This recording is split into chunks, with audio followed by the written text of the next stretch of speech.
Hai semua, apa kabar? Hari ini kami akan menjelaskan tentang sistem respirasi pada manusia loh. Oh iya, sebelum kita lanjut ke materi, perkenalan dulu ya.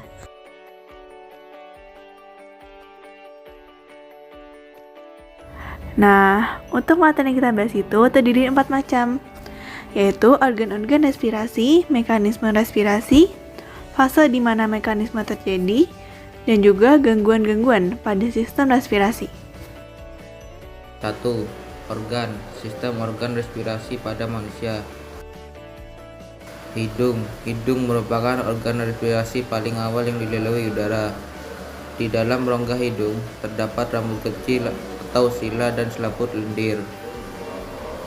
Rambut kecil berguna menyaring udara kotor yang masuk melalui rongga hidung, sedangkan selaput lendir menghasilkan lendir yang berfungsi menangkap udara kotor yang lolos oleh saringan rambut kecil, menghangatkan suhu udara yang masuk ke paru-paru dan mengatur kelembapan udara.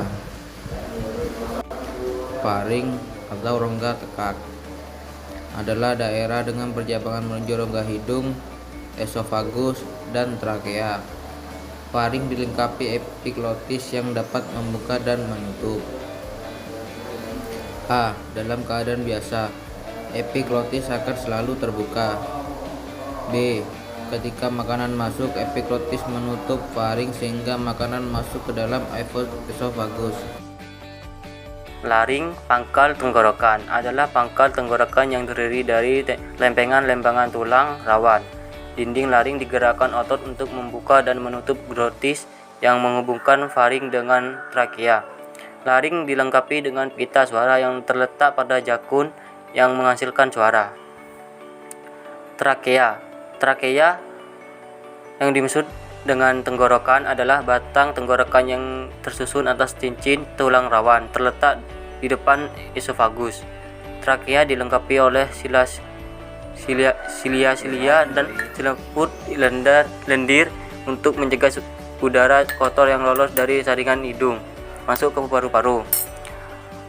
Paru-paru atau disebut pulmo adalah alat pernapasan yang terletak di dalam rongga dada, di kanan kiri jantung, dan di atas diafragma. Paru-paru dilindungi oleh suatu lapisan berupa cairan limfa yang disebut pleura. Pleura di sebelah dalam disebut pleura paru-paru atau disebut pleura visceralis, dan di sebelah luar disebut pleura rongga dada yang disebut pleura parietalis. Paru-paru terbagi menjadi dua bagian. A. Paru-paru kanan, 3 lobus, 3 bronchus, 3 kelompok alveolus. B. Paru-paru kiri, 2 lobus, 2 bronchus, 2 kelompok alveolus. Ini adalah contoh ilustrasi oksigen dan karbon dioksida di dalam paru-paru.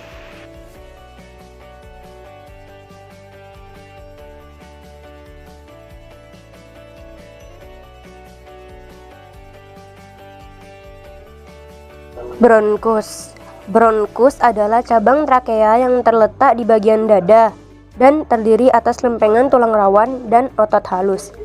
Bronkus bercabang ke arah kiri dan kanan dan menuju ke paru-paru yang disebut bifurkasi. Bronkus selanjutnya mengalami percabangan lagi yang disebut bronchiolus. Alveolus. Bronchiolus bercabang lagi membentuk saluran yang lebih halus, kemudian berakhir pada gelembung paru-paru yang disebut alveolus. Alveolus memiliki dinding yang sangat tipis dan mengandung kapiler darah. Alveolus merupakan tempat pertukaran oksigen dan karbon dioksida secara difusi. Mekanisme pertukaran gas oksigen dan karbon dioksida. Pertukaran oksigen. Dari sisi tekanan, oksigen dan karbon dioksida dapat bertukar karena perbedaan tekanan. Pertukaran oksigen terjadi melalui mekanisme. Yang pertama yaitu oksigen masuk ke dalam tubuh melalui inspirasi. Kedua, oksigen berdifusi melalui alveolus menuju kapiler arteri paru-paru karena tekanan parsial oksigen di sekitar alveolus lebih tinggi dibandingkan kapiler darah. Yang ketiga, oksigen dalam kapiler darah diikat oleh hemoglobin menjadi oksihemoglobin. Reaksi kesetimbangan yang terjadi pada proses pengikatan oksigen adalah Hb4 ditambah 4O2 Ke4HBO2. Yang keempat adalah oksihemoglobin kemudian berdifusi masuk ke dalam sel-sel tubuh untuk digunakan dalam proses respirasi. Pertukaran karbon dioksida. Pertukaran karbon dioksida terjadi melalui mekanisme berikut. Yang pertama, respirasi pada mitokondrial sel menghasilkan zat sisa yaitu CO2.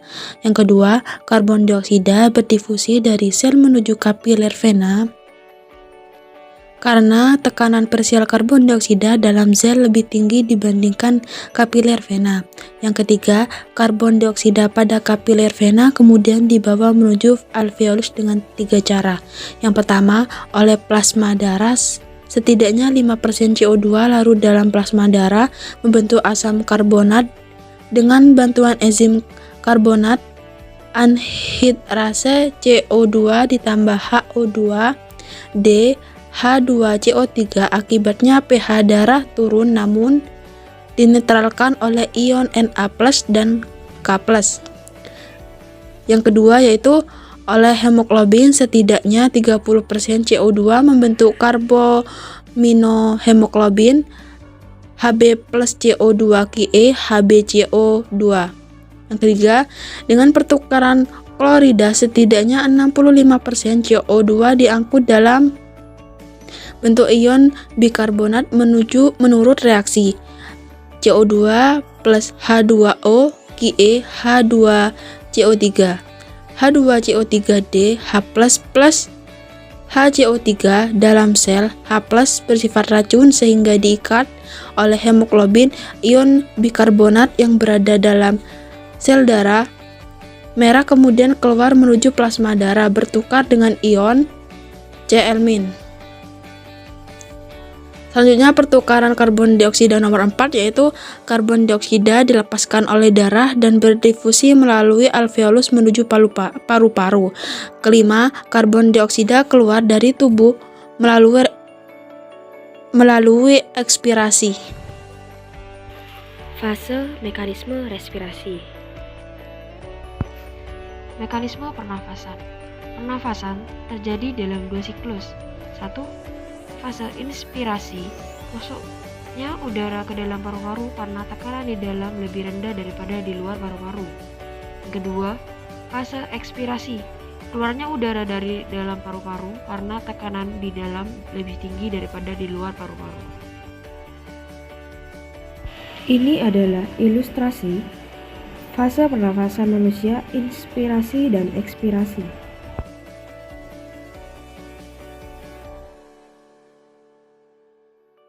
Pernafasan terjadi melalui 2 mekanisme. 1. Pernafasan dada terjadi karena gerakan tulang-tulang rusuk oleh otot-otot antarusuk atau interkostalis. Yang kedua, pernafasan perut terjadi karena gerakan otot diafragma. Pernafasan dada. Inspirasi, otot antarusuk luar kontraksi, rongga dada membesar, udara masuk. Ekspirasi, otot antarusuk dalam kontraksi, rongga dada mengecil, udara keluar. Pernafasan perut. Inspirasi diafragma kontraksi dan mendatar. Rongga dada membesar, udara masuk. Ekspirasi. Diafragma relaksasi dan mencembung. Rongga dada mengecil, udara keluar.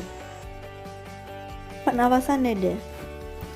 Dikutip dari laman resmi Asosiasi Pelatihan Kebugaran Indonesia, pernafasan dada merupakan pernafasan yang dilakukan dengan bantuan otot antar tulang rusuk atau interkostal. Proses pernafasan tersebut berperan sebagai pemicu kontraksi dan relaksasi rongga dada. Prosesnya, saat tubuh menarik nafas, otot interkostal akan berkontraksi sampai rongga dada mengembang dan kembali ke posisi semula. Dilansir dari NHS, jenis pernafasan ini dicirikan oleh gerakan dada ke atas dan keluar, dan paling sering dilakukan selama olahraga berat atau situasi darurat. Alhasil, jika kita terus-menerus menggunakan pernafasan dada, hal ini dapat membuat tubuh tegang, seolah-olah tubuh sedang stres. Pasalnya, otot dada bagian atas yang diaktifkan ketika pernafasan dada terjadi dapat meningkatkan perasaan cemas. Ini adalah ilustrasi pernafasan dada, inspirasi dan ekspirasi.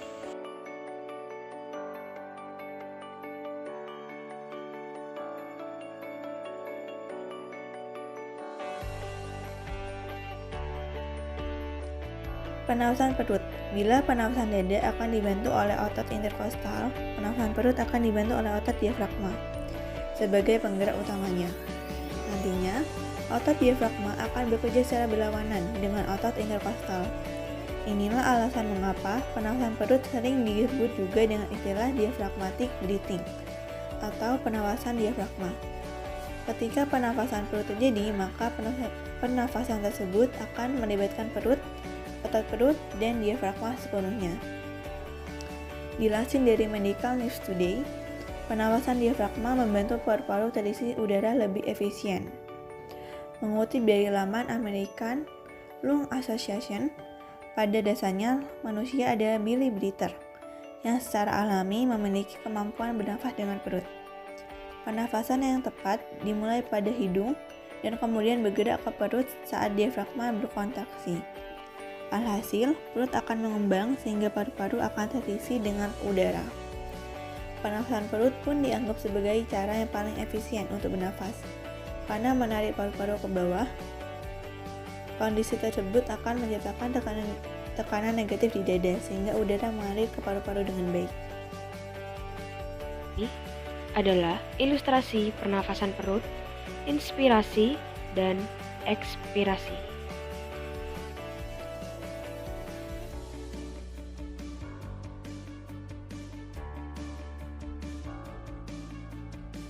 Untuk yang selanjutnya, kita akan membahas tentang gangguan sistem pernafasan.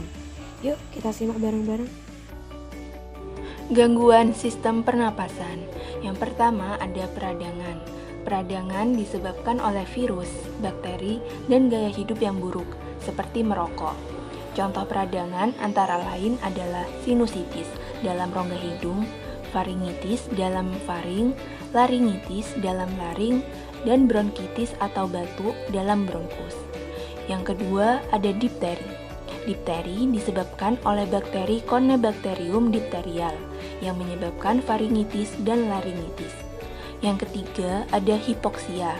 Hipoksia yaitu kegagalan metabolisme tubuh akibat kekurangan oksigen pada jaringan. Yang keempat ada asma. Asma yaitu penyempitan saluran pernapasan atau hipersensitivitas bronkiolus terhadap benda asing atau stimulan lain. Penyakit ini menyebabkan rasa sesak di dada, batuk-batuk, dan susah bernapas. Yang kelima ada tuberkulosis atau TBC. TBC disebabkan oleh bakteri Mycobacterium tuberculose yang menyebabkan munculnya tuberkel atau bintik-bintik di sekitar alveolus yang menyebabkan gangguan difusi oksigen. Yang keenam ada pneumonia. Pneumonia disebabkan oleh bakteri Diplococcus pneumonia yang menyebabkan alveolus terisi cairan limfa. Itulah hasil pemaparan kami tentang sistem pernafasan pada manusia. See you, terima kasih.